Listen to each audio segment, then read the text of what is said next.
নমস্কার, আমি তনুশ্রী মিত্রপাল কি মাস্টার টিচার। আজকের পর্বে জানবো পাণ্ডবা একাদশী বা ভীম একাদশীর তিথি কবে শুরু, কবে শেষ, কোন দিন এই একাদশীর তিথি পালন করবেন, কবে পারণের তিথি পালন করবেন এবং পূর্ণাঙ্গ সময়সূচি বসু করে আলোচনা করব। কিন্তু প্রত্যেক দিনের মতো যে কথাটা আপনাদেরকে মনে করিয়ে দিই, যদি আজকে ফার্স্ট টাইম আমার চ্যানেলে ভিজিট করেন অবশ্যই করে আমার চ্যানেলটা সাবস্ক্রাইব করে নেবেন। পাশে যে বেল আইকন রয়েছে সেটা প্রেস করে দেবেন, তাহলে প্রত্যেক দিনের আমার ভিডিও নোটিফিকেশন সবার আগে আপনার কাছে পৌঁছবে। ভিডিও ভালো লাগলে একটা লাইক করবেন, কোথা থেকে ভিডিও দেখছেন সেটা অবশ্যই করে কমেন্টস করে জানাবেন, আর প্রচুর শেয়ার করবেন যাতে আত্মীয় স্বজন বন্ধু বান্ধব সকলে এই ভিডিওর বেনিফিটস নিতে পারে। 2026 সাল বাংলা 1433 বঙ্গাব্দের পাণ্ডবা নির্জলা একাদশী টোটাল 24টি একাদশীর মধ্যে সবচেয়ে পবিত্র এবং কঠিনতম ব্রত। এখানে পুরো 24 ঘন্টা জল ও অন্ন গ্রহণ না করে উপবাস করতে হয়। এই একাদশীকে পাণ্ডবা একাদশী বা ভীমসেন একাদশীও বলা হয়। এই একাদশীর অধিষ্ঠাত্রী দেবতা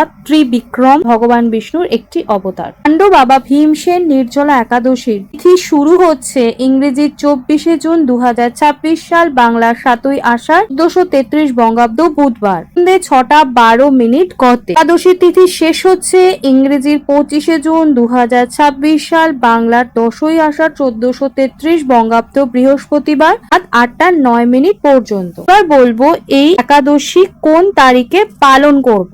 একাদশী পালন করবেন 2026 সাল বা 1433 বঙ্গাব্দের 25শে জুন 2026 বৃহস্পতিবার, বাংলা 10ই আষাঢ় 1433 বঙ্গাব্দ। আর উপবাস যে ভাঙবো পারণ, সেই পারণটা কবে পালিত হবে সেটা হচ্ছে ইংরেজির 26শে জুন 2026 সাল, বাংলার 11ই আষাঢ় 1433 বঙ্গাব্দ শুক্রবার ভোর 5:25 গতে সকাল 10:04 পর্যন্ত। নির্জলা একাদশী নিছক একটি শুধু আচার অনুষ্ঠান নয়, এটি একটা গভীরভাবে ভক্তির যাত্রা। আপনি যদি 24টি একাদশীর সুফল পেতে চান অথবা কেবল ভগবান বিষ্ণুর সাথে আপনার সংযোগ আরো গভীর করতে চান, তাহলে এই উপবাসের মাধ্যমে আপনি সেই সরাসরি পথ লাভ করবেন।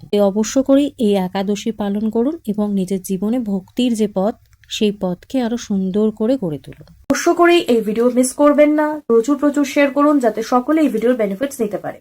আজকে আমি আলোচনা এখানেই শেষ করলাম। সকলে সুস্থ থাকবেন, ভালো থাকবেন, নমস্কার।